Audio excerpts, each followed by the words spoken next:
ಆತ್ಮೀಯ ವೀಕ್ಷಕ ಬಾಂಧವರೇ, ಹೊಸಕೊಡಲಿನ ವಿಶೇಷ ಮಾತುಕತೆ ಸುರಕ್ಷಾ ಸಂಜೀವಿನಿ, ನಿಮ್ಮ ಆರೋಗ್ಯಕ್ಕೊಂದು ಕೈಪಿಡಿ. ಚೂಂತಾರು ಸರೋಜಿನಿ ಭಟ್ ಪ್ರತಿಷ್ಠಾನ ರಿಜಿಸ್ಟರ್ಡ್ ಮಂಗಳೂರು ಇವರ ಪ್ರಾಯೋಜಕತ್ವದಲ್ಲಿ ಈ ಕಾರ್ಯಕ್ರಮದಲ್ಲಿ ವಾರಕ್ಕೊಂದು ಆರೋಗ್ಯದ ಮಾಹಿತಿಯನ್ನು ನಮಗೆ ನೀಡ್ತಾ ಇದ್ದಾರೆ ಡಾಕ್ಟರ್ ಮುರಳಿ ಮೋಹನ್ ಚೂಂತಾರ್ರವರು. ಅವರನ್ನು ಎಲ್ಲ ವೀಕ್ಷಕ ಬಂಧುಗಳ ಪರವಾಗಿ ಸ್ವಾಗತಿಸ್ತಾ ಇದ್ದೇವೆ. ನಮಸ್ಕಾರ ಡಾಕ್ಟ್ರೇ. ನಮಸ್ಕಾರ ಡಾಕ್ಟ್ರೇ, ವಿಶ್ವ ಬಾಯಿ ಸ್ವಚ್ಛತಾ ದಿನ ಆಚರಣೆಯಾಗಿದೆ, ಮೊನ್ನೆ ತಾನೇ ಆಯಿತು. ಈ ಬಾಯಿ ಸ್ವಚ್ಛತೆ ಆರೋಗ್ಯ ಅಂದರೆ ಏನು?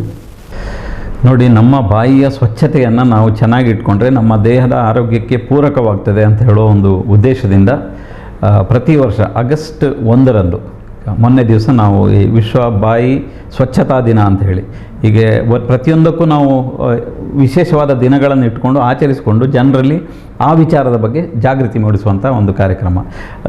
WHO ವಿಶ್ವ ಆರೋಗ್ಯ ಸಂಸ್ಥೆ 10 ಜಾಗತಿಕ ರೋಗಗಳ ಬಗ್ಗೆ ನಾವು ಹಿಂದಿನ ಬಾರಿ ಎಲ್ಲ ಡಿಸ್ಕಷನ್ ಮಾಡಿದ್ದೇವೆ. ಮಲೇರಿಯಾ ಇರ್ಬೋದು, ಟೈಫಾಯ್ಡ್ ಹೆಪಟೈಟಿಸ್ ಇರ್ಬೋದು, ಏಡ್ಸ್ ಇರ್ಬೋದು, ಬೇರೆ ಬೇರೆ ರೀತಿಯ ರೋಗಗಳ ಬಗ್ಗೆ ಜಾಗೃತಿ ಮೂಡಿಸುವ ಕಾರ್ಯಕ್ರಮ ಹೇಗೆ ಮಾಡ್ತಿದೆಯೋ ಹಾಗೆ ಬಾಯಿ ಆರೋಗ್ಯ ನಮ್ಮ ದೇಹದ ಆರೋಗ್ಯಕ್ಕೆ ಹೆಬ್ಬಾಗಿಲು. ನಾವು ತಿನ್ನುವ ಆಹಾರ ಬಾಯಿಯ ಮುಖಾಂತರನೇ ಹೋಗಬೇಕು. ನಮ್ಮ ದೇಹದ ಆರೋಗ್ಯದ ಹೆಬ್ಬಾಗಿಲು ಅಂದರೆ ನಮ್ಮ ಬಾಯಿ. ಸೊ ನಮ್ಮ ಬಾಯಿಯನ್ನು ಸ್ವಚ್ಛವಾಗಿ ಇಟ್ಕೊಂಡ್ರೆ ಬಹಳಷ್ಟು ರೋಗಗಳನ್ನು ನಾವು ತಡಿಬೋದು. ಈ ನಿಟ್ಟಿನಲ್ಲಿ ಬಾಯಿ ಯಾಕಾಗಿ ಸ್ವಚ್ಛತೆಯಿಂದ ಇಟ್ಕೊಳ್ಬೇಕು ಅನ್ನೋದರ ಬಗ್ಗೆ ಜನರಲ್ಲಿ ಒಂದು ಪರಿಜ್ಞಾನ ಇರಬೇಕು. ಅದನ್ನು ಜಾಗೃತಿ ಮೂಡಿಸುವ ಉದ್ದೇಶದಿಂದ ನಾವು ಬೇರೆ ಬೇರೆ ರೀತಿಯ ದಿನಗಳನ್ನು ಆಚರಿಸಿ, ಈಗ ದಂತವೈದ್ಯರ ದಿನ ಅಂತ ಇದೆ, ಅದೇ ರೀತಿ ವರ್ಲ್ಡ್ ಓರಲ್ ಹೆಲ್ತ್ ಡೇ ಅಂತಿದೆ, ವಿಶ್ವ ಹೃದಯ ದಿನ ಇದೆ, ಮಧುಮೇಹ ದಿನ ಇದೆ. ಮಾರ್ಚ್ 20ರಂದು ವರ್ಲ್ಡ್ ಓರಲ್ ಹೆಲ್ತ್ ಡೇ ಅಂದರೆ ಬಾಯಿ ಆರೋಗ್ಯದ ದಿನ ಅಂಥೇಳಿ ಮಾಡ್ತೇವೆ. ಅಂದರೆ ಬಾಯಿ ಆರೋಗ್ಯ ಯಾಕೆ ಇಂಪಾರ್ಟೆಂಟ್ ಅಂತೇಳಿ, ಅದೇ ರೀತಿ ಬಾಯಿ ಸ್ವಚ್ಛತೆ ಅಂತೇಳಿ ಬಾಯಿಯನ್ನು ಸ್ವಚ್ಛವಾಗಿ ಯಾಕೆ ಇಟ್ಕೋಬೇಕು ಅಂತೇಳೋ ಒಂದು ಉದ್ದೇಶದಿಂದ ಈ ಆಚರಣೆಯನ್ನು ನಾವು ಜಾಗತಿಕವಾಗಿ ಮಾಡ್ತಾ ಇರುವಂಥದ್ದು. ಯಾಕೆಂತ ಹೇಳಿದರೆ ಈಗ ನೋಡಿ, ನಮ್ಮ ಮನಸ್ಸಿನ ಥಾಟ್ ಪ್ರೋಸೆಸ್ಸಲ್ಲಿ ನಮ್ಮ ಏನು ಆಲೋಚನೆಗಳು ಸ್ವಚ್ಛವಾಗಿದ್ದರೆ ನಮ್ಮ ಮಾತುಗಳು ಸ್ವಚ್ಛವಾಗಿರ್ತದೆ. ನಾವು ತಿನ್ನುವ ಆಹಾರ ಚೆನ್ನಾಗಿದ್ದರೆ ನಮಗೆ ಯಾವುದೇ ರೋಗ ಬರೋದಿಲ್ಲ, ದೇಹದ ಆರೋಗ್ಯ ಚೆನ್ನಾಗಿರ್ತದೆ. ಹಾಗೆಯೇ ಬಾಯಿಯ ಸ್ವಚ್ಛತೆ ಇಟ್ಕೊಂಡ್ರೆ, ನಾವೀಗ ಸ್ವಚ್ಛತಾ ಅಭಿಯಾನ ಅಂತ ಮಾಡ್ತೇವೆ. ಸ್ವಚ್ಛತಾ ಅಭಿಯಾನ ಬಹಳ ಚೆನ್ನಾಗಿ ನಡೆಯುತ್ತೆ. ಪರಿಸರವನ್ನು ಸ್ವಚ್ಛವಾಗಿ ಇಟ್ಕೊಂಡ್ರೆ ರೋಗ ಬರೋದಿಲ್ಲ ಅಂತೇಳಿ ಸ್ವಚ್ಛತಾ ಅಭಿಯಾನ. ಅದೇ ರೀತಿ ಬಾಯಿಯ ಸ್ವಚ್ಛತೆಯನ್ನು ನಾವು ಚೆನ್ನಾಗಿ ಇಟ್ಕೊಂಡ್ರೆ ಒಸಡು ಸಂಬಂಧಿ ರೋಗಗಳು, ದಂತ ಸಂಬಂಧಿ ರೋಗಗಳು ಅದನ್ನು ನಾವು ತಡೆಗಟ್ಟಬಹುದು, ಪರಿಣಾಮಕಾರಿಯಾಗಿ ನಿಯಂತ್ರಿಸ್ಬೋದು.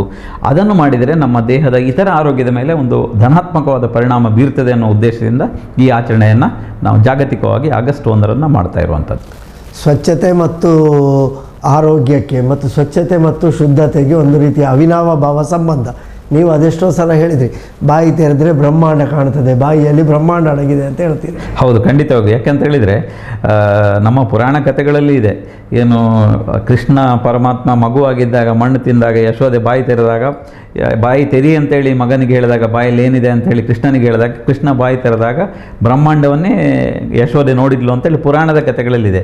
ಹಾಗೆ ನಾವು ದಂತವೈದ್ಯರು ನಮ್ಮ ರೋಗಿಗಳು ಬಂದು ಅವರು ಬಾಯಿ ತೆರೆದಾಗ ನಾವು 100 ರೋಗಗಳನ್ನು ನಾವು ಅಲ್ಲಿ ಐಡೆಂಟಿಫೈ ಮಾಡ್ತೇವೆ. ಯಾಕೆಂತ ಹೇಳಿದರೆ ಸಾವಿರಾರು ರೋಗಗಳು, 100 ರೋಗಗಳು ಬಾಯಿಯಲ್ಲಿ ರಿಫ್ಲೆಕ್ಟ್ ಆಗ್ತದೆ. 1-2 ರೋಗ ಅಂತ ಹೇಳೋಕ್ಕಾಗಲ್ಲ. ಯಾಕೆಂತ ಹೇಳಿದರೆ ಫಾರ್ ಎಕ್ಸಾಂಪಲ್, ಈಗ ಸಿಂಪಲ್ ಒಂದು ವೈಟಮಿನ್ ಡೆಫಿಷಿಯನ್ಸಿ ಇದ್ದರೆ ನಮ್ಮ ಒಸಡಿನಲ್ಲಿ ರಕ್ತ ಬರುವಂಥದ್ದು, ಒಸಡು ಊದ್ಕೊಂಡಿರುವಂಥದ್ದು, ಅಥವಾ ಬೇರೆ ಬೇರೆ ರೋಗಗಳು, ವೈರಲ್ ಇನ್ಫೆಕ್ಷನ್ ಇರ್ಬೋದು, ಬ್ಯಾಕ್ಟೀರಿಯಲ್ ಇನ್ಫೆಕ್ಷನ್ ಇರ್ಬೋದು, ಅಥವಾ ಡಿಹೈಡ್ರೇಷನ್ ಆಗ್ಬೋದು, ಬೇರೆ ಬೇರೆ ರೀತಿಯ ಹಲವಾರು ರೋಗಗಳನ್ನು, 100 ರೋಗಗಳನ್ನು ನಾವು ಬಾಯಿ ತೆರೆದ್ರೆ ನಾವು ನೋಡ್ತೇವೆ. ಅದಕ್ಕೆ ಬಾಯಿಯೇ ಬ್ರಹ್ಮಾಂಡ. ಕವಿ ದುಂಡಿರಾಜ್ ಚೆನ್ನಾಗಿ ಹೇಳ್ತಾರೆ, ಬಾಯಿ ಅಂದರೆ ಬ್ಯಾಕ್ಟೀರಿಯಾಗಳ ಗುಂಡಿ ಅಂತೇಳಿ. ಅಂದರೆ ಅಷ್ಟೊಂದು ಬ್ಯಾಕ್ಟೀರಿಯಾಗಳು ಅಲ್ಲಿ ಶೇಖರಣೆ ಆಗಿ ಲಕ್ಷಾಂತರ ಬ್ಯಾಕ್ಟೀರಿಯಾಗಳು ಇರ್ತದೆ. ಅವು ಅವಕಾಶ ಕಾಯ್ತಾ ಇರ್ತದೆ. ಅವಕಾಶ ಬಂದಾಗ ಅವು ದೇಹದ ಮೇಲೆ ಅಟ್ಯಾಕ್ ಮಾಡಿ ರೋಗಗಳನ್ನು ಬರುವಂತೆ ಮಾಡ್ತದೆ. ಸೊ ನಾವು ಬಾಯಿ ನಮ್ಮ ಸ್ವಚ್ಛತೆಯನ್ನು ನಾವು ಕಾಪಾಡಿಕೊಂಡ್ರೆ ಆ ಬ್ಯಾಕ್ಟೀರಿಯಾಗಳಿಗೆ, ಕೀಟಾಣುಗಳಿಗೆ ಯಾವುದೇ ಅವಕಾಶ ದೊರೆಯದೆ ನಮ್ಮ ಆರೋಗ್ಯವನ್ನು ಕಾಪಾಡಿಕೊಳ್ಬೋದು. ಈ ನಿಟ್ಟಿನಲ್ಲಿ ಬಾಯಿ ತೆರೆದರೆ ಬ್ರಹ್ಮಾಂಡ ನಮಗೆ ಕಾಣ್ತದೆ, ಬ್ಯಾಕ್ಟೀರಿಯಾಗಳ ಗುಂಡಿಯೇ ಅದಾಗಿರ್ತದೆ. ನಾವು ಅದನ್ನೆಲ್ಲ ಸ್ವಚ್ಛವಾಗಿ ಇಟ್ಕೊಂಡ್ರೆ ಯಾವುದೇ ರೋಗ ಬಾರದಂಥ ರೀತಿಯಲ್ಲಿ ನಾವು ಪರಿಣಾಮಕಾರಿಯಾಗಿ ನಿಯಂತ್ರಿಸಲಿಕ್ಕೆ ಸಾಧ್ಯ ಇರ್ತದೆ. ನಮ್ಮ ಆರೋಗ್ಯದ ಜಾತಕವೇ ಬಾಯಿಯಲ್ಲಿದೆ ಅಂತ ಹೇಳ್ಬೋದು, ನೀವು ಹೇಳುವ ರೀತಿ ನೋಡಿದರೆ. ಖಂಡಿತವಾಗಿ ಸರ್. ಈಗ ಬಾಯಿ ಅಂದರೆ ಸ್ವಚ್ಛವಾಗಿ ಇಡಬೇಕಂತ ಹೇಳ್ತೇವೆ. ಸ್ವಚ್ಛವಾಗಿ ಯಾಕೆ ಇಡಬೇಕು? ಒಂದು ವೇಳೆ ಇಡದಿದ್ದರೆ ಏನಾಗ್ತದೆ? ನೋಡಿ, ಬಾಯಿ ಸ್ವಚ್ಛತೆ ಬಗ್ಗೆ ಈಗ ನಮ್ಮಲ್ಲಿ ಬಹಳಷ್ಟು ಜಾಗತಿಕವಾಗಿ ನಮ್ಮ ಭಾರತ ದೇಶದಲ್ಲಿ ಈ ಸ್ವಚ್ಛತೆ ಬಗ್ಗೆ ಬಹಳಷ್ಟು ಅಭಿಯಾನ ನಡೀತಾ ಇದೆ. ಪರಿಸರ ಸ್ವಚ್ಛತೆ ಬಗ್ಗೆ ನಮಗೂ ನಿಮಗೆಲ್ಲ ಗೊತ್ತಿದೆ, ಈಗ ಮಂಗಳೂರಿನಲ್ಲಿ ಸ್ವಚ್ಛತೆ ಇಲ್ಲದೆ ಎಷ್ಟೊಂದು ತೊಂದರೆಗಳಾಗ್ತಾ ಇದೆ. ಡೆಂಗ್ಯೂ ಮಹಾಮಾರಿಯ ಬಗ್ಗೆ ನಾವು ಕಳೆದ ವಾರವಷ್ಟೇ ಮಾಹಿತಿ ಕೊಟ್ಟಿದ್ದೇವೆ. ಹೌದೌದು. ಪರಿಸರ ಸ್ವಚ್ಛವಾಗಿಲ್ಲದಿದ್ದರೆ ಇಂತಹ ಕ್ರಿಮಿಕೀಟಾಣುಗಳು, ಸೊಳ್ಳೆಗಳ ಉತ್ಪತ್ತಿಯಾಗಿ ಅದು ರೋಗ ರುಜಿನಗಳಿಗೆ ಕಾರಣ ಆಗ್ತದೆ. ಏನು ಸಾಂಕ್ರಾಮಿಕ ರೋಗಗಳಿರ್ಬೋದು, ಮಲೇರಿಯಾ ಇರ್ಬೋದು, ಡೆಂಗ್ಯೂ ಇರ್ಬೋದು, ಚಿಕನ್ ಗುನ್ಯಾ ಇರ್ಬೋದು, ಬೇರೆ ಬೇರೆ ರೋಗಗಳು ಪರಿಸರ ಸ್ವಚ್ಛವಾಗಿಲ್ಲದಿದ್ದರೆ ಬರ್ತದೆ. ಅದು ಎಲ್ಲರಿಗೂ ಗೊತ್ತು. ಸೊ ನಮ್ಮ ಪರಿಸರವನ್ನು ಶುದ್ಧವಾಗಿಡುವುದು, ಸ್ವಚ್ಛವಾಗಿಡುವುದು ನಮ್ಮ ಆರೋಗ್ಯಕ್ಕೆ ಪೂರಕವಾಗಿರ್ತದೆ. ಅದೇ ರೀತಿ ನಮ್ಮ ಆಲೋಚನೆಗಳನ್ನು ನಾವು ಸ್ವಚ್ಛವಾಗಿಟ್ಟರೆ ನಮ್ಮ ಮಾತು ಚೆನ್ನಾಗಿರ್ತದೆ, ನಮ್ಮ ಮಾತು ಹಿತವಾಗಿರ್ತದೆ. ಆವಾಗ ನಮಗೆ ಒಳ್ಳೆಯ ಸಂಬಂಧ, ಮನುಷ್ಯ ಸಂಬಂಧಗಳು ಏನಾಗ್ತದೆ, ಇಂಪ್ರೂವ್ ಆಗ್ತದೆ. ಅದೇ ರೀತಿ ಬಾಯಿಯ ಆರೋಗ್ಯವೂ ಸಹ, ಬಾಯಿಯ ಸ್ವಚ್ಛತೆಯು ಕೂಡ ಬಹಳ ಒಂದು ಇಂಪಾರ್ಟೆಂಟ್ ವಿಚಾರ ಆಗಿರ್ತದೆ. ನಾವು ಬಾಯಿಯ ಸ್ವಚ್ಛತೆಯನ್ನು ಈಗ ಪದೇ ಪದೇ ನಾವೊಂದು ಮಾತು ಹೇಳ್ತೇವೆ, ದಂತವೈದ್ಯರ ಬಳಿ 6 ತಿಂಗಳಿಗೊಮ್ಮೆ ಹೋಗಬೇಕು, ವರ್ಷಕ್ಕೊಂದು ಬಾರಿ ಹಲ್ಲನ್ನು ಶುಚಿಗೊಳಿಸಬೇಕು ಅಂತೇಳಿ. ಹಲ್ಲಿನ ಸ್ವಚ್ಛತೆ ಅಂತೇಳಿ, ಹಲ್ಲಿನ ಸ್ವಚ್ಛತಾ ಅಭಿಯಾನ ಅಂತಲೇ ನಾವು ದಂತವೈದ್ಯರು ಮಾಡ್ತೇವೆ. ಆಗಸ್ಟ್ ತಿಂಗಳಿಡೀ ಬಾಯಿ ಸ್ವಚ್ಛತಾ ಅಭಿಯಾನ ಅಂತೇಳಿ ನಾವು ಮಾಡ್ತೇವೆ. ಅಂದರೆ ಪ್ರತಿ ವರ್ಷಕ್ಕೊಮ್ಮೆ ಹಲ್ಲನ್ನು ಸ್ವಚ್ಛಗೊಳಿಸಿದರೆ, ಶುಚಿಗೊಳಿಸಿದರೆ, ಒಮ್ಮೆ ಹಲ್ಲನ್ನು ಶುಚಿಗೊಳಿಸುವಾಗ ಲಕ್ಷಾಂತರ ಬ್ಯಾಕ್ಟೀರಿಯಾಗಳು, ಹಲ್ಲಿನ ಸುತ್ತ ಪಾಚಿಕೊಟ್ಟಿರುವಂತಹ ಏನು ದಂತ ಕಿಟ್ಟ ಅಂತ ಏನು ಹೇಳ್ತೇವೆ, ಕ್ಯಾಲಿಕ್ಯುಲಸ್ ಅಂತ ಹೇಳ್ತೇವೆ, ಅಥವಾ ಡೆಂಟಲ್ ಪ್ಲಾಕ್ ಅಂತ ಹೇಳ್ತೇವೆ, ಅದನ್ನೆಲ್ಲ ನಾವು ತೆಗೆದಾಗ ಲಕ್ಷಾಂತರ ಬ್ಯಾಕ್ಟೀರಿಯಾಗಳು ದೇಹದಿಂದ ಹೊರಗೆ ಹೋಗ್ತವೆ. ಆವಾಗ ಬಾಯಿ ಆರೋಗ್ಯಪೂರ್ಣವಾಗಿರ್ತದೆ. ಸೊ ಒಸಡಿ ಸಂಬಂಧಿ ರೋಗಗಳನ್ನು ನಿಲ್ಲಿಸ್ಬೋದು. ಒಸಡಿನಲ್ಲಿ ರಕ್ತ ಬರುವುದು, ಒಸಡಿನ ಉರಿಯೂತ, ಮತ್ತು ಅದು ಮುಂದುವರೆದ ಹಂತದಲ್ಲಿ ಮತ್ತೆ ಹಲ್ಲು ಅಲಗಾಡಲಿಕ್ಕೆ ಶುರುವಾಗುವುದು, ಹಲ್ಲಿನ ಸುತ್ತ ಇರುವಂಥ ದಂತಾಧಾರ ಎಲುಬು ಕರಿಗೆ ಹೋಗುವಂಥದ್ದು, ಈ ರೀತಿ ಹಲವಾರು ತೊಂದರೆಗಳಿಗೆ ಕಾರಣವಾಗ್ತದೆ. ಸೊ ಬಾಯಿ ಸ್ವಚ್ಛತೆ ಅನ್ನೋದು ಪ್ರಾಥಮಿಕವಾಗಿ ನಾವೆಲ್ಲರೂ ಅದರ ಬಗ್ಗೆ ಹೆಚ್ಚಿನ ಗಮನ ಹರಿಸತಕ್ಕದ್ದು. ಈ ನಿಟ್ಟಿನಲ್ಲಿ ನಾವು ದಂತವೈದ್ಯರ ಬಳಿ ಕ್ಲೀನ್ ಮಾಡಿಸಿದರೆ ಬಾಯಿ ಸ್ವಚ್ಛತೆ ಉಳಿಸಿಕೊಳ್ಳಲಿಕ್ಕೆ ಸಾಧ್ಯ. ಅದು ಮಾಡಲಿಲ್ಲದೆ ಏನಾಗ್ತದೆ ಅಂತ ಹೇಳಿದರೆ, ಇತ್ತೀಚಿನ ಸಂಶೋಧನೆಗಳಿಂದ ಇದು ಸಾಬೀತಾಗಿದೆ. ಮೊನ್ನೆ ತಾನೇ ನಾನು ಯಾವುದೋ ಒಂದು ನರರೋಗ ತಜ್ಞರ ಸಮಾವೇಶದಲ್ಲಿ ನಡೆದಂಥ ಒಂದು ಸಂಭಾಷಣೆಯಲ್ಲಿ ನಾನು ಕೇಳಿದೆ. ಅದು ಒಂದು ಜರ್ನಲಲ್ಲಿ, ಜಾಗತಿಕವಾದಂಥ ಒಂದು ಪಬ್ಲಿಕೇಶನ್ ಬಂದಿದೆ. ಬಾಯಿ ಸ್ವಚ್ಛತೆ ಇಲ್ಲದವರಿಗೆ ಅಲ್ಝೈಮರ್ಸ್ ಅಂತ ಹೇಳುವ ಮರೆಗುಳಿತನ ಅನ್ನುವ ರೋಗ, ಅಲ್ಝೈಮರ್ಸ್ ನರ ಸಂಬಂಧಿ ರೋಗ ಜಾಸ್ತಿ ಬರ್ತದೆ ಅಂತೇಳಿ ಸಂಶೋಧನೆಗಳಿಂದ ಪ್ರೂವ್ ಆಗಿದೆ. ಅದು ಒಂದು ಪರ್ಟಿಕ್ಯುಲರ್ ಬ್ಯಾಕ್ಟೀರಿಯಾ ಬಾಯಿನಲ್ಲಿ, ಬಾಯಿ ಕ್ಲೀನ್ ಇಲ್ಲದವರಲ್ಲಿ ಆ ಬ್ಯಾಕ್ಟೀರಿಯಾ ಇರ್ತದೆ. ಅದು ದೇಹಕ್ಕೆ, ರಕ್ತಕ್ಕೆ ಸೇರ್ತದೆ, ಮೆದುಳಿಗೆ ಸೇರಿಕೊಂಡು ಮೆದುಳಿನ ಜೀವಕೋಶಗಳ ಮೇಲೆ ತೊಂದರೆ ಮಾಡಿ ಮರೆಗುಳಿತನ ಇರುವಂಥ ಅಲ್ಝೈಮರ್ಸ್ ರೋಗಕ್ಕೆ ಕಾರಣ ಆಗ್ತದೆ ಅಂತೇಳಿ ಸಂಶೋಧನೆಗಳಿಂದ ಪ್ರೂವ್ ಆಗಿದೆ. ಸೊ ನೀವು ಒಂದು ದಿವಸ ಹಲ್ಲುಜ್ಜಲಿಕ್ಕೆ ನೀವು ಮರೆತರೆ, ಹಲ್ಲು ಶುಚಿಗೊಳಿಸಲಿಕ್ಕೆ ಮರೆತರೆ, ಮುಂದೆ ನಿಮಗೆ ನಿಮ್ಮ ಇಳಿ ವಯಸ್ಸಿನಲ್ಲಿ ಮರೆಗುಳಿತನದ ರೋಗ ಬರುವ ಸಾಧ್ಯತೆ ಇದೆ ಅಂತೇಳಿ ನಾನು ನಮ್ಮ ಕೇಳುಗರಿಗೆ ಹೇಳಲಿಕ್ಕೆ ಇಚ್ಛೆ ಪಡ್ತೇನೆ. ಅದು ಒಂದು ವಿಚಾರ. ಇನ್ನೊಂದು, ಹಾರ್ಟ್ ಸಂಬಂಧಿ ರೋಗಗಳು ಜಾಸ್ತಿ ಬರ್ತದೆ ಅಂತೇಳಿ. ಹಲ್ಲಿನ ಒಸಡನ್ನು ಕ್ಲೀನ್ ಮಾಡಿಲ್ಲ ಅಂತೇಳಿ, ಆದರೆ ಹಲ್ಲಿನ ಸುತ್ತ ಪಾಚಿ ಕಟ್ಟಿಕೊಂಡಿದ್ದಲ್ಲಿ ಪೆರಿಡಾಂಟೈಟಿಸ್ ಅಂತ ಏನು ಹೇಳ್ತೇವೆ, ಅಥವಾ ನಮ್ಮ ಪಯೋರಿಯಾ ಅಂತೇಳಿ ನಮ್ಮ ಕ್ಲಾಸಿಕಲ್ ಲ್ಯಾಂಗ್ವೇಜಲ್ಲಿ ಇಂಥದ್ದು ಒಸಡಿನ ಸುತ್ತ ಕೀವು ತುಂಬಿಕೊಳ್ಳೋದನ್ನು ಪಯೋರಿಯಾ ಅಂತ ಹೇಳ್ತೇವೆ. ಅಂತಹ ರೋಗ ಇರುವವರಿಗೆ ಹೃದಯ ಸಂಬಂಧಿ ಕಾಯಿಲೆಗಳು ಜಾಸ್ತಿ ಬರ್ತದೆ. ಯಾಕೆಂದರೆ ಅಂತಹ ಕೀವು ತುಂಬಿಕೊಂಡಿರುವಲ್ಲಿ ಬಹಳಷ್ಟು ಬ್ಯಾಕ್ಟೀರಿಯಾಗಳಿರ್ತದೆ. ಆ ಬ್ಯಾಕ್ಟೀರಿಯಾಗಳು ನಮ್ಮ ಹೃದಯದ ಮೇಲೆ ಅಟ್ಯಾಕ್ ಮಾಡಿ ಹಾರ್ಟ್ ಅಟ್ಯಾಕ್ ಆಗುವಂಥದ್ದು, ಹೃದಯ ಸಂಬಂಧಿ ರೋಗಗಳು ಜಾಸ್ತಿ ಬರ್ತದೆ ಅಂತ ಹೇಳುವ ಒಂದು ಸಂಶೋಧನೆಗಳಿಂದ ಪ್ರೂವ್ ಆಗಿದೆ. ಸೊ ನಿಮಗೆ ಹೃದಯಾಘಾತ ಆಗೋದು ಬೇಡ ಅಂತೇಳಿ ಆದರೆ ನಿಮ್ಮ ಬಾಯಿಯ ಸ್ವಚ್ಛತೆಯನ್ನು ನಿಮಗೂ ಕಾಪಾಡಿಕೊಳ್ಳಬೇಕಾಗತ್ತೆ. ಇನ್ನು ಮಧುಮೇಹ ರೋಗಿಗಳಲ್ಲಿ ಬಾಯಿಯ ಸ್ವಚ್ಛತೆ ಬಹಳಷ್ಟು ಇಂಪಾರ್ಟೆಂಟ್ ಆಗಿರ್ತದೆ. ಅದಕ್ಕೆ ಹೆಚ್ಚಿನ ಆದ್ಯತೆ ಕೊಡಬೇಕಾಗತ್ತೆ. ಯಾಕೆಂತ ಹೇಳಿದರೆ ಅವರಿಗೆ ಮೊದಲೇ ನಮ್ಮ ಬಾಯಿನ ರಕ್ಷಣಾ ಪ್ರಕ್ರಿಯೆಯಲ್ಲಿ ನ್ಯೂನತೆ ಇರುತ್ತದೆ. ಅಂಥವರಿಗೆ ಹಲ್ಲಿನ ಒಸಡು ಸಂಬಂಧಿ ರೋಗಗಳು, ಕೀವು ತುಂಬಿಕೊಳ್ಳುವುದು, ಬಾಯಿ ವಾಸನೆ ಬರುವಂಥದ್ದು ಬಹಳಷ್ಟು ತೊಂದರೆಗಳಿರ್ತದೆ. ಇಂತಹ ನಿಟ್ಟಿನಲ್ಲಿ ಬಾಯಿ ಸ್ವಚ್ಛತೆ ಅನ್ನೋದು ಡಯಾಬಿಟಿಕ್ ಪೇಷಂಟ್ಸ್ಗಳಿಗೆ ಬಹಳ ಮಾಡಿಕೊಂಡ್ರೆ ಈ ಸಂಬಂಧಿ ರೋಗಗಳನ್ನು ನಾವು, ಒಸಡಿ ಸಂಬಂಧಿ ರೋಗಗಳನ್ನು ಕಡಿಮೆ ಮಾಡಲಿಕ್ಕೆ ಸಾಧ್ಯ ಇದೆ. ಮತ್ತು ಇದಲ್ಲದೆ ಕಳೆದ ಬಾರಿ ನಾವು ನಮ್ಮ ಕಾರ್ಯಕ್ರಮಗಳಲ್ಲಿ ತಿಳಿಸಿದ್ದೀವಿ, ಯಾವುದು ಪ್ರೆಗ್ನೆಂಟ್ ಗರ್ಭಿಣಿ ಸ್ತ್ರೀಯರಲ್ಲಿ ಒಸಡು ಸಂಬಂಧಿ ರೋಗಗಳು ಜಾಸ್ತಿ ಇರ್ತದೆ ಅಂತೇಳಿ ಸಂಶೋಧನೆಗಳಿಂದ ಅಥವಾ ಪ್ರಾಕ್ಟಿಕಲ್ ಆಗಿ ಇದು ಪ್ರೂವ್ ಆಗಿದೆ. ಸೊ ನಿಮಗೆ ಬಾಯಿಯ ಸ್ವಚ್ಛತೆಯನ್ನು ನಿಮಗೆ ಕಾಪಾಡಿಕೊಂಡ್ರೆ, ಚೆನ್ನಾಗಿ ಇಟ್ಕೊಂಡ್ರೆ ಮರೆಗುಳಿತನ, ನರರೋಗ ಸಂಬಂಧಿ ರೋಗಗಳು ಬರುವುದಿಲ್ಲ, ಹೃದಯಾಘಾತ ಆಗುವ ಸಾಧ್ಯತೆಗಳು ಕಡಿಮೆ, ಮತ್ತು ಹೃದಯ ಸಂಬಂಧಿ ರೋಗಗಳು ಕಡಿಮೆ ಆಗ್ತದೆ. ಮತ್ತು ಬಾಯಿ ಸ್ವಚ್ಛವಾಗಿದ್ದಲ್ಲಿ ನಿಮ್ಮ ಹಲ್ಲುಗಳ ಬಾಳಿಕೆ ಜಾಸ್ತಿ ಬರ್ತದೆ ಅಂತ ಹೇಳೋ ಒಂದು ಈ ವಿಚಾರ ಜಾಗತಿಕವಾಗಿ ಪ್ರೂವ್ ಆಗಿದೆ, ಜಗಜ್ಜಾಹೀರಾಗಿದೆ. ಈ ನಿಟ್ಟಿನಲ್ಲಿ ನಮ್ಮ ಎಲ್ಲ ಕೇಳುಗರು, ವೀಕ್ಷಕರು ಬಾಯಿಯ ಸ್ವಚ್ಛತೆಯ ಬಗ್ಗೆ ಹೆಚ್ಚಿನ ಗಮನ ಹರಿಸಿದರಲ್ಲಿ ಪ್ರತಿ 6 ತಿಂಗಳಿಗೊಮ್ಮೆ ದಂತವೈದ್ಯರ ಬಳಿ ಹೋಗಿ ಹಲ್ಲಿನ ಪರೀಕ್ಷೆ ಮಾಡಿಸಿಕೊಂಡು ವರ್ಷಕ್ಕೊಮ್ಮೆ ಆದರೂ ಹಲ್ಲನ್ನು ಸ್ಕೇಲಿಂಗ್ ಅಂತ ಹೇಳ್ತೇವೆ, ಓರಲ್ ಪ್ರೊಫೆಲಾಕ್ಸಿಸ್ ಅಂತ ಹೇಳ್ತೇವೆ ನಮ್ಮ ಭಾಷೆಯಲ್ಲಿ, ಹಲ್ಲನ್ನು ಶುಚಿಗೊಳಿಸಿದರೆ ಈ ಬ್ಯಾಕ್ಟೀರಿಯಾಗಳ ಸಂಖ್ಯೆಯನ್ನು ಕಡಿಮೆ ಮಾಡಿ ಬಾಯಿಯ ಆರೋಗ್ಯವನ್ನು ಕಾಪಾಡಿಕೊಳ್ಳಲಿಕ್ಕೆ ಸಾಧ್ಯ ಇದೆ ಅಂತ ಹೇಳಕ್ಕೆ ಇಚ್ಛೆಪಡ್ತೇನೆ. ಆತ್ಮೀಯ ವೀಕ್ಷಕ ಬಾಂಧವರೇ, ಹೊಸಕೊರಲಿನ ವಿಶೇಷ ಮಾತುಕತೆ ನಿಮ್ಮ ಆರೋಗ್ಯಕ್ಕೊಂದು ಕೈಪಿಡಿ ಈ ಕಾರ್ಯಕ್ರಮದಲ್ಲಿ ವಿಶ್ವ ಬಾಯಿ ಸ್ವಚ್ಛತಾ ದಿನ ಈ ಕಾರ್ಯಕ್ರಮದ ಬಗ್ಗೆ ಮಾಹಿತಿಯನ್ನು ನೀಡ್ತಾ ಇದ್ದಾರೆ ಡಾಕ್ಟರ್ ಮುರಳಿ ಮೋಹನ್ ಚೂಂತಾರ್ರವರು. ಬಾಯಿಯ ಆರೋಗ್ಯ ಅಂದ್ರೇನು, ಸ್ವಚ್ಛತೆ ಯಾಕೆ ಇಡಬೇಕು ಎನ್ನುವುದರ ಬಗ್ಗೆ ಮಾಹಿತಿಯನ್ನು ಕೊಡ್ತಾ ಇದ್ದಾರೆ ಡಾಕ್ಟರ್ ಅವರು. ಡಾಕ್ಟರ್, ಈಗ ಬಾಯಿ ಸ್ವಚ್ಛವಾಗಿಡುವುದಂತ ಹೇಳಿದರೆ, ನೀವು ಹೇಳಿದ್ರಿ ಹಲ್ಲು ಸ್ವಚ್ಛವಾಗಿದ್ದರೆ ನಮ್ಮೆಲ್ಲ ರೋಗಗಳಿಂದ ಮುಕ್ತವಾಗಿರ್ಬೋದು ಅಂತ ಹೇಳಿಕೊಂಡು, ಹೃದಯ ರೋಗ ಮತ್ತು ಮಧುಮೇಹ ರೋಗ ಇತ್ಯಾದಿಗಳಿಂದೆಲ್ಲ ನಮ್ಮ ಆರೋಗ್ಯವನ್ನು ಕಾಪಾಡಿಕೊಳ್ಬಹುದು ಅಂತ ಹೇಳಿಕೊಂಡು, ಹಾಗಿದ್ರೆ ಬಾಯಿಯ ಆ ಒಂದು ಸ್ವಚ್ಛತೆ ಈ ಎಲ್ಲ ರೋಗಗಳಿಗೆ ಮೂಲ ಕಾರಣ ಆಗಿರ್ತದೆ. ಹೌದೌದು, ಬಾಯಿಯ ಸ್ವಚ್ಛತೆಯನ್ನು ಕಾಪಾಡಿಕೊಂಡ್ರೆ ಈ ಎಲ್ಲ ರೋಗಗಳನ್ನು ನಾವು ತಡೆಗಟ್ಟಲಿಕ್ಕೆ ಸಾಧ್ಯ ಇದೆ. ಬಾಯಿಯ ಬೇರೆ ಬೇರೆ ಆರೋಗ್ಯವನ್ನು ಕಾಪಾಡಿಕೊಳ್ಳಲಿಕ್ಕೆ ಬೇರೆ ಬೇರೆ ರೀತಿಯ ವಿಧಾನಗಳಿದೆ. ನಾವು ಏನು ಟೂತ್ ಬ್ರಷ್ ಇದೆ, ಡೆಂಟಲ್ ಫ್ಲಾಸಿಂಗ್ ಅಂತ ಹೇಳ್ತೇವೆ, ದಂತದಾರ ಅಂತ ಹೇಳ್ತೇವೆ, ಪ್ಲಸ್ ಮೌತ್ ವಾಶ್ಗಳಿದೆ, ಮತ್ತು ಇದನ್ನೆಲ್ಲ ನಾವು ದಂತ ಪರಿಕರಗಳು ಅಂತ ಹೇಳ್ತೇವೆ. ಇದನ್ನೆಲ್ಲ ನಾವು ಬಳಸಿ ಹಲ್ಲಿನ ಆರೋಗ್ಯವನ್ನು ಕಾಪಾಡಿಕೊಳ್ಳತಕ್ಕದ್ದು. ಹಾಗಿದ್ರೆ ಯಾವೆಲ್ಲ ವಿಧಾನಗಳಿವೆ? ಈಗ ಸ್ವಚ್ಛವಾಗಿ ಇಡಬೇಕಂತ ಹೇಳಿದರೆ ಯಾವೆಲ್ಲ ವಿಧಾನಗಳು ಅದಕ್ಕೆ? ಬಾಯಿ ಸ್ವಚ್ಛವಾಗಿರಬೇಕು, ಹಲ್ಲು ಸ್ವಚ್ಛವಾಗಿರಬೇಕು, ಎರಡು ಒಂದೇ ಅದು. ಹೌದು, ಈಗ ನೋಡಿ, ಬಾಯಿ ಸ್ವಚ್ಛ ಹಲ್ಲು ಸ್ವಚ್ಛವಾಗಿರಬೇಕು ಅಂತ ಹೇಳಿದರೆ ಫಸ್ಟ್ ನಾವು ಡೆಂಟಲ್ ಬ್ರಷಿಂಗ್ ಮೆಥಡ್ಸ್, ನಾವು ದಿನಕ್ಕೆ 2 ಬಾರಿ, ಕನಿಷ್ಠ 2 ಬಾರಿ ಆದರೆ ಹಲ್ಲುಜ್ಜಬೇಕು ಅಂತ ನಾವು ದಂತವೈದ್ಯರು ನಾವು ಹೇಳ್ತೇವೆ. ಬೆಳಗ್ಗೆ ಒಮ್ಮೆ, ರಾತ್ರಿ ಮಲಗೋದಕ್ಕಿಂತ ಮುಂಚೆ ದಿನಕ್ಕೆ ಕನಿಷ್ಠ 3 ನಿಮಿಷಗಳ ಕಾಲ ದಿನಕ್ಕೆ 2 ಬಾರಿ ಹಲ್ಲುಜ್ಜಬೇಕು ಅಂತ ಹೇಳೋದು ನಾವು ಹೇಳುವಂಥ ಕ್ರಮ. ನಿಮಗೆ ರಾತ್ರಿ ಹೊತ್ತು ಕಡ್ಡಾಯವಾಗಿ ಹಲ್ಲುಜ್ಜಲೇಬೇಕು. ಯಾಕೆಂದರೆ ದಿನವಿಡೀ ನಾವು ತಿಂದಿರ್ತೇವೆ, ನಾವು ತಿಂದ ಆಹಾರ ಕಣಗಳು ಹಲ್ಲಿನ ಫಿಶರ್ಸ್ ಅಂತ ಪಿಟ್ಸ್ ಅಂತ ಹೇಳಿ ದಂತ ಕುಳಿಗಳಲ್ಲಿ ಸಿಕ್ಕಾಕೊಂಡಿರ್ತದೆ. ಅದು ಅಲ್ಲೇ ಬ್ಯಾಕ್ಟೀರಿಯಾಗಳಿಗೆ ಆಹಾರವಾಗಿ ಮತ್ತು ಹಲ್ಲಿನಲ್ಲಿ ಅಲ್ಲಿ ಆ್ಯಸಿಡ್, ಲ್ಯಾಕ್ಟಿಕ್ ಆ್ಯಸಿಡ್ ಅಂತ ಹೇಳಿ ಉತ್ಪಾದನೆಯಾಗಿ ಹಲ್ಲಿನ ಡಿಮಿನರಲೈಸ್ ಆಗಿ ಹಲ್ಲಿನ ಎನಾಮಲ್ ಪದರ ಕರಗಿ ಹೋಗಿ ಅಲ್ಲಿ ಕೈರಿಸ್ ಆಗಲಿಕ್ಕೆ, ದಂತಕ್ಷಯ ಆಗಲಿಕ್ಕೆ ಕಾರಣ ಆಗ್ತದೆ. ಈ ಕಾರಣದಿಂದ ರಾತ್ರಿ ಹೊತ್ತು ಹಲ್ಲು ಉಜ್ಜುವಂಥದ್ದು ಕಡ್ಡಾಯವಾಗಿ ನಾವು ಮಕ್ಕಳಲ್ಲಿ ಹ್ಯಾಬಿಟ್ ಆಗಿ ಮಾಡಿಸಲೇಬೇಕು. ಒಂದು ಹಲ್ಲುಜ್ಜುವುದು, ಟೂತ್ ಬ್ರಷಿಂಗ್ ಅಂತೇಳಿ ಹಲ್ಲಿನ ಕರೆಕ್ಟ್ ಉಜ್ಜುವ ವಿಧಾನವನ್ನು ದಂತವೈದ್ಯರು ಹೇಳ್ತಾರೆ. ಅದನ್ನು ಕೇಳಿಸ್ಕೊಂಡು ಬೇರೆ ಬೇರೆ ರೀತಿಯ ಬ್ರಷ್ಗಳಿದೆ ಮಾರುಕಟ್ಟೆಯಲ್ಲಿ. ಮಕ್ಕಳಿಗೆ ಬೇರೆ, ಜೂನಿಯರ್ ಬ್ರಷ್ ಬೇರೆ, ಬೇಬಿ ಬ್ರಷ್ ಇದೆ, ಬೇರೆ ಬೇರೆ ರೀತಿಯಂತಹ ಒಂದು ಬ್ರಷ್ಗಳಿದೆ. ಅದನ್ನು ಬಳಸ್ಕೊಂಡು ಹಲ್ಲಿನ ಆರೋಗ್ಯವನ್ನು ನಾವು ಕಾಪಾಡಿಕೊಳ್ಬೇಕಾಗತ್ತೆ. ಮಕ್ಕಳಿಗಿರುವಂಥದ್ದು ಬೇರೆ ಬ್ರಷು, ಅದರಲ್ಲಿ ಸಹ ಹಾರ್ಡ್, ಸಾಫ್ಟ್, ಮೀಡಿಯಮ್ ಅಂತ ಹೇಳಿರುವಂಥದ್ದು, ಅಂತಹ ಬ್ರಷ್ಗಳನ್ನು ಬಳಸಿ ಮಾಡಬೇಕಾಗತ್ತೆ. ಯಾಕೆಂದರೆ ಹಾರ್ಡ್ ಬ್ರಷ್ ಯೂಸ್ ಮಾಡಿದರೆ ಹಲ್ಲು ಹಾಳಾಗುವ ಸಾಧ್ಯತೆ ಇದೆ.